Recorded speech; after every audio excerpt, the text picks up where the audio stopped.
Alright, good evening everyone, and welcome back to It Moves. I don't know what I'm in for at this point, but let's just keep going and see what happens. This has been a ride so far. So where am I anyway? Oh, I'm underwater, that's right. Lovely. Fishies. Seaweed. Where am I going? Oh,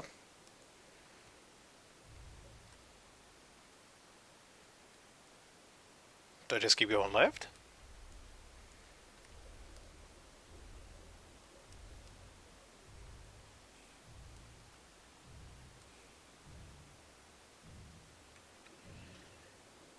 What is that sound?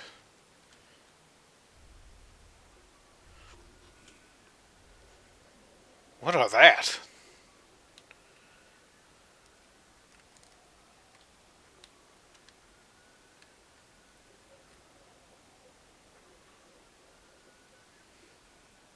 Alright then. Who's... Who was that?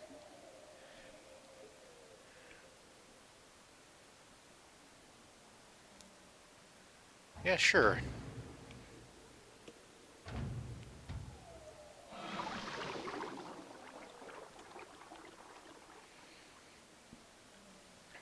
Okay then.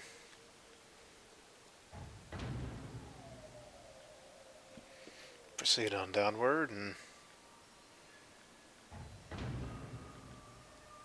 Is it dead?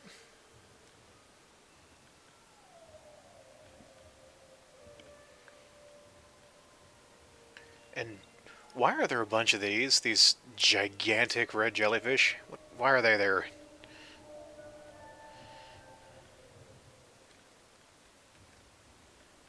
Yeah, sure, let's read the logbook.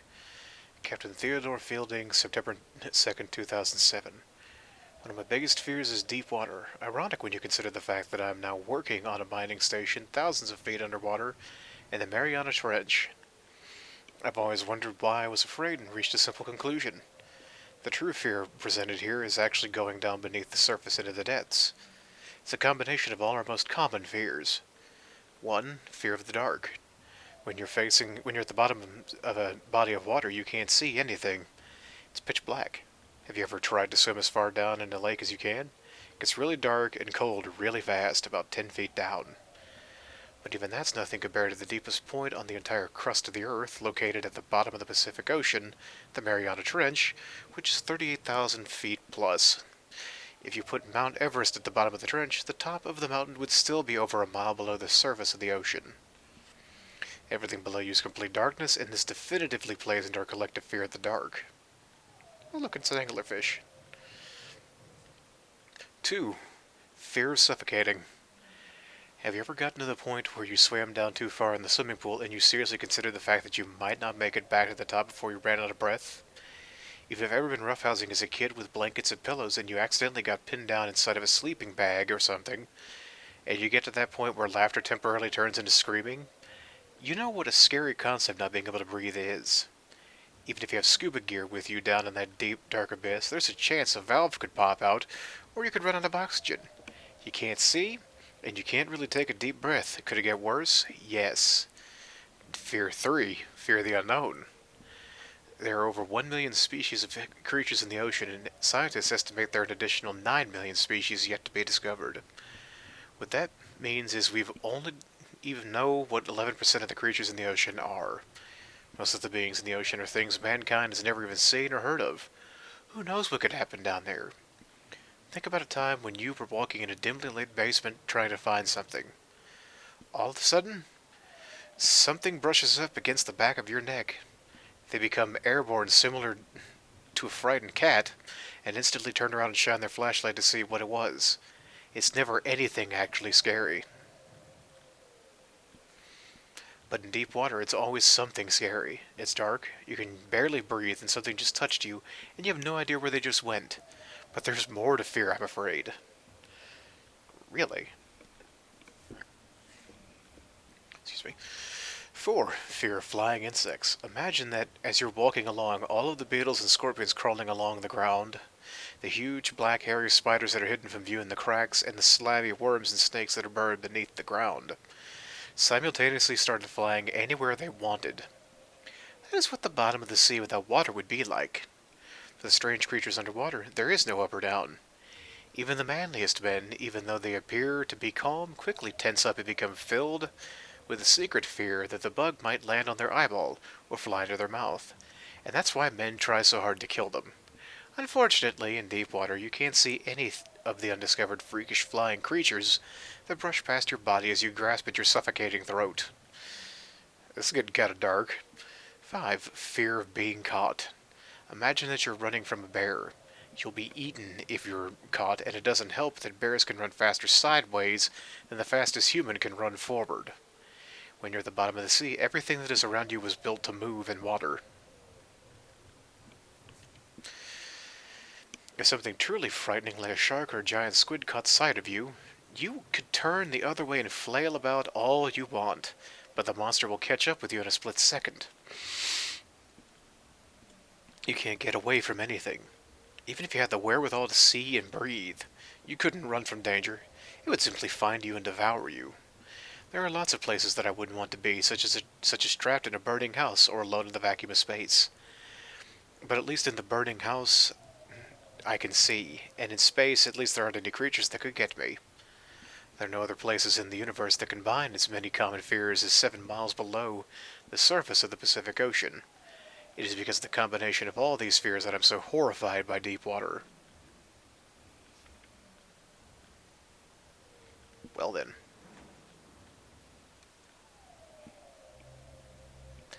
Actually.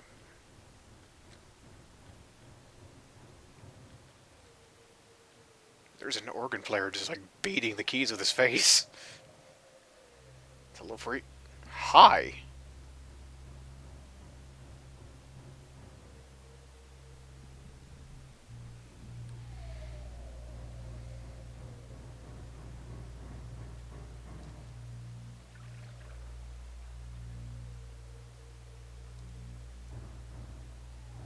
Am I falling into the Sarlacc?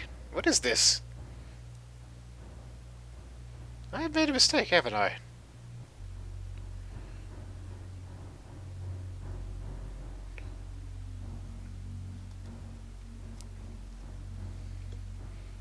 Calm down, Captain Organ. Oh, my!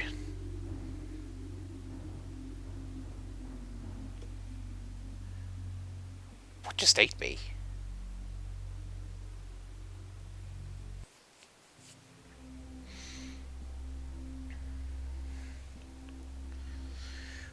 What if it was asleep?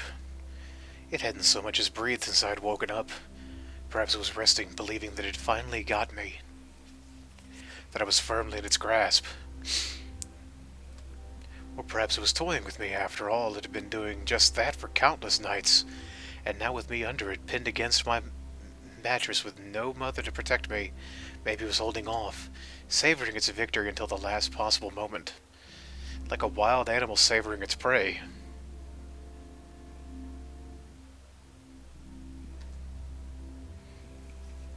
Excuse me, my nose just seems to itch all of a sudden. I tried to breathe as shallowly as possible, and mustering every ounce of courage I could, I reached over slowly with my right hand and began to peel the blanket off of me. What I found under those covers almost stopped my heart. I did not see it, but as my hand moved the blanket, it brushed against something. Something smooth and cold. Something which felt unmistakably like a gaunt hand. I held my breath in terror, as I was sure it must now have known that I was awake. Nothing. It did not stir. It felt dead. After a few moments I placed my hand carefully further down the blanket and felt a thin, poorly formed forearm. My confidence and almost twisted sense of curiosity grew as I moved down further to a disproportionately larger bicep muscle. The arm was outstretched, lying across my chest, with the hand resting on my left shoulder as if it had grabbed me in my sleep. I realized that I had to move this cadaverous appendage even if I so much as hoped to escape its grasp. For some reason, the feeling of torn, ragged clothing on the shoulder of this nighttime invader stopped me in my tracks.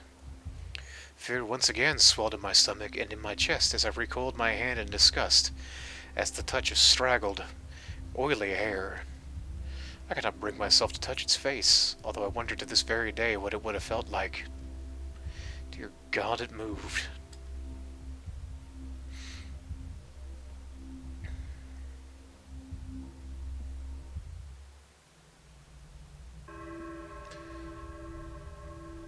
Chapter 7, Hostia? Hosta? I mean, I can't tell if it's an I or not. I think it's an I. So I'm gonna go with Hostia. Yes, I'm gonna save. Oh, wow, that's a big doorway, isn't it? What are you?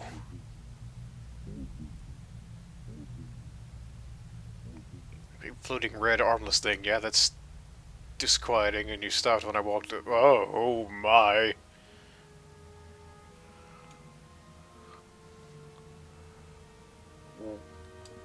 What are this? I could go inside that? I don't want to do that. There's a head poking out of it. I can't go past the flesh trees. Okay. Flying eyes.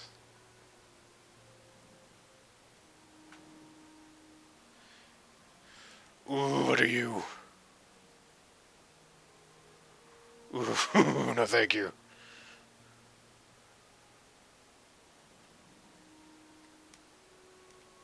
Do I want to go that way, or do I want to go in the doorway?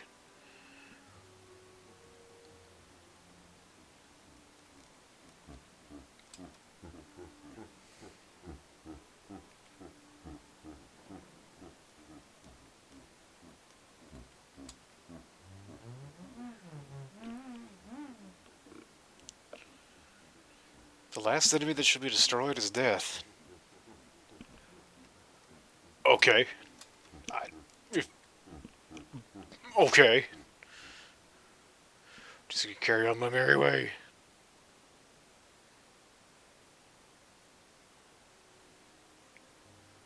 Oh, what are you?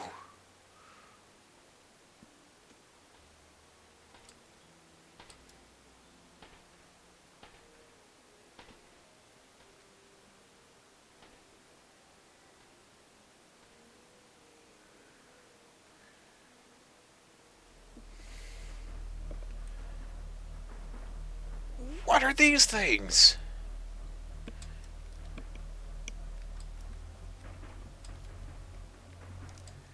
It's like an organic generator with a face for the top of it.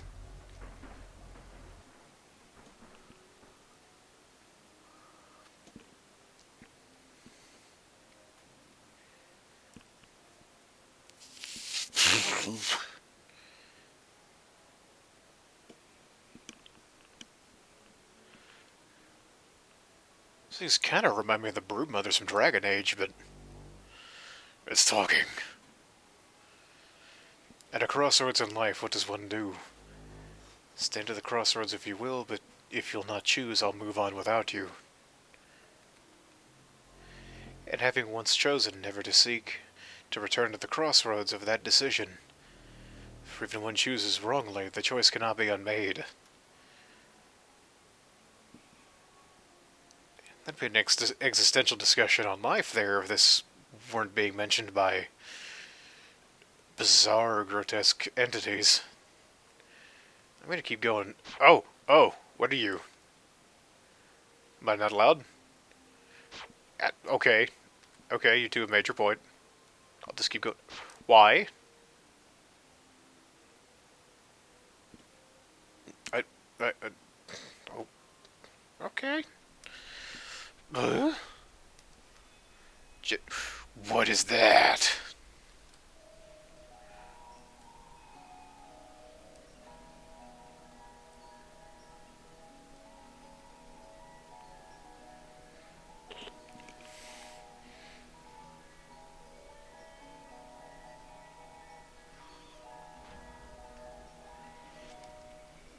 I don't want this, do I? Oh, what are you?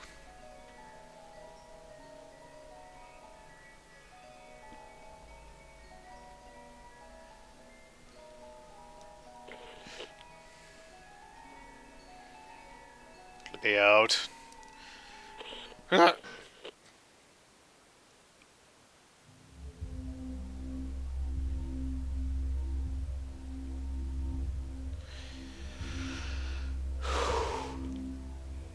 It moved.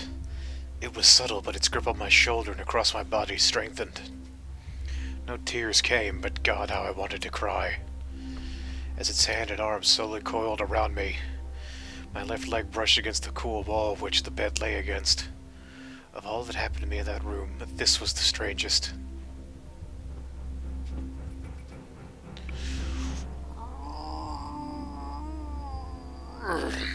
I realized that this clutching, rancid thing which drew great delight from violating a young boy's bed was not entirely on top of me. It was sticking out from the wall like a spider striking from its lair. Suddenly its grip moved from a slow tightening to a sudden squeeze. It pulled and clawed at my clothes as if frightened that the opportunity would soon pass. I fought against it, but its emaciated arm was too strong for me. Its head rose up, writhing and contorting under the blanket. I now realized where it was taking me, into the wall. I fought for my dear life. I cried, and suddenly my voice returned to me. Yelling, screaming, but no one came. I have a very demonic grudge in my ears. Then I realized why I was so eager to suddenly strike, why this thing had to have me now. Through my window, that window which seemed to represent so much malice from outside, streaked hope, the first rays of sunshine. I struggled further, knowing that if I could just hold on, it would soon be gone. As I fought for my life, the unearthly parasite shifted, slowly pulling itself up my chest. Its head now poking out from under the blanket, wheezing, coughing, rasping. I do not remember its features. I simply remember its breath against my face, foul and as cold as ice. As the sun broke over the horizon, that dark place, that suffocating room of contempt was washed, bathed in sunlight. I passed out as its scrawny fingers encircled my neck, squeezing the very life from me.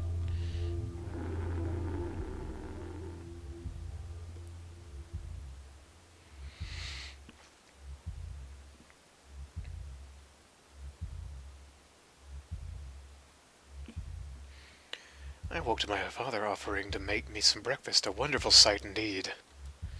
I had survived the most horrible experience of my life until then, and now. I moved the bed away from the wall, leaving behind the furniture I had believed would stop that thing from taking a bed. Little did I think that it would try to take mine, and me. Weeks passed without incident, yet on one cold, frostbitten night, I awoke to the sound of the furniture where the bunk beds used to be, vibrating violently. I lay there sure I could hear a distant wheezing come from deep within the wall, finally fading into the distance. The following year I was given a larger room on the other side of the house, and my parents took that room as their bedroom. They said they didn't need a large room, just one big enough for a bed and a few things. They lasted 10 days. We moved on the 11th. I can't imagine why. Oh, that's the end. Awesome. Okay. Moves, a game made by Snow Owl. No. Well, that was an experience, though.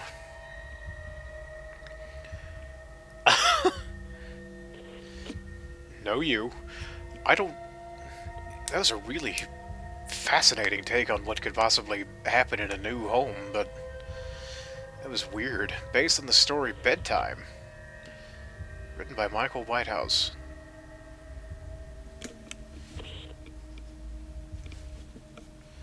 That is different. Stop it. Creepy. Oh, I can move? Do I want to move?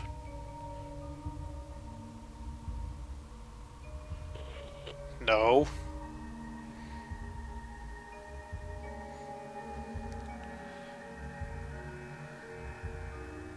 Oh, now it's the end.